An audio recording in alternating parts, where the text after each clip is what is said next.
শুরুতেই হেডলাইন্স।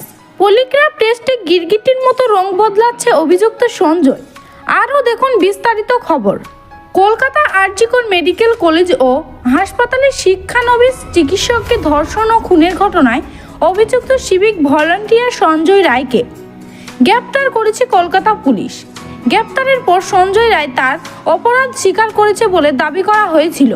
পরে সিবিআই এই বিষয়টির তদন্ত শুরু করেছে এবং সিবিআই সঞ্জয় রায়কে কয়েক ঘন্টা জিজ্ঞাসাবাদও করে মনতান্ত্রিক পরীক্ষা করা হয়েছে এবং এখন পলিগ্রাফ পরীক্ষার জন্য আদালত থেকে অনুমতি পাওয়া গিয়েছে। অভিযুক্ত সঞ্জয় রায় নিজেকে পলিগ্রাফ টেস্টে রাজি হলেও তদন্ত ও জিজ্ঞাসাবাদ এগিয়ে চলেছে। অভিযুক্ত সঞ্জয় রায় গিরগিটির মতো রং বদলাচ্ছে বলে সূত্রের খবর।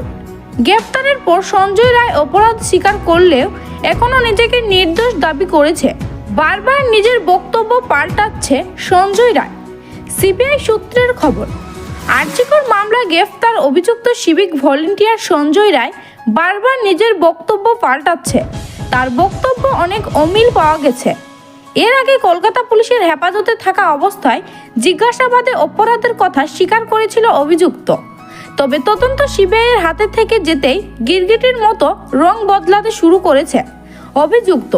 কেন্দ্রীয় সংস্থা সূত্রের খবর, বারবার নিজের বক্তব্য পাল্টাচ্ছে সে।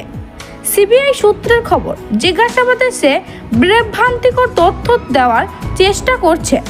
জিজ্ঞাসাবাদে অভিযুক্ত দাবি করে ঘটনার দিন সে সেমিনার কক্ষে যায়নি, সে উকে দিয়েছিল। পরের দফা জিজ্ঞাসাবাদে জানায় সেমিনার কক্ষে সে কাউকে দেখতে পায়নি। এছাড়াও কিভাবে তার ব্লুটুথ হেডফোনগুলি ঘটনাস্থলে পৌঁছেছিল এ বিষয়ে সে কোনো উত্তর দেয়নি। কিভাবে তার শরীরে আঁচড় লেগেছে এই নিয়ে প্রশ্ন উঠেছে। এমনকি এ বিষয়ে সে কোনো সঠিক উত্তর দেয়নি।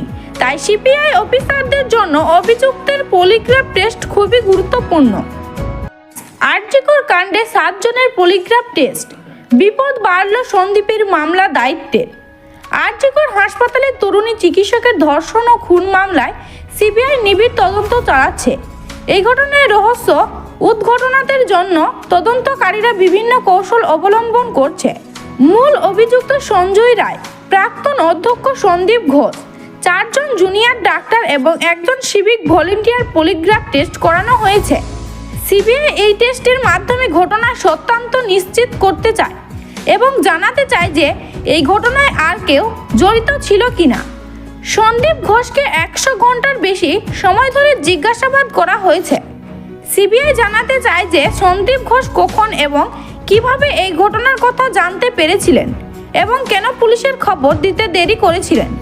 সন্দীপ ঘোষের বিরুদ্ধে দুর্নীতির অভিযোগ সিবিআই আনুষ্ঠানিকভাবে মামলা দায়ের করেছে। কলকাতা হাইকোর্ট নির্দেশ অনুযায়ী এই মামলা দায়ের করা হয়েছে। সিবিআই এখনও এই মামলার তদন্ত চালাচ্ছে। বিভিন্ন প্রাণ সংগ্রহ করা হচ্ছে, অভিযুক্তের জিজ্ঞাসাবাদ করা হয়েছে। এই ঘটনা থেকে দেখিয়ে যে আমাদের সমাজে এখনও নিরাপত্তা একটি বড় সমস্যা। আইন উপকারী সংস্থাগুলিতে এই ধরনের ঘটনা তদন্তের আরও দ্রুত এবং কার্যকারী হতে হবে। সকলে এই ধরনের ঘটনার বিরুদ্ধে সোচ্চার হতে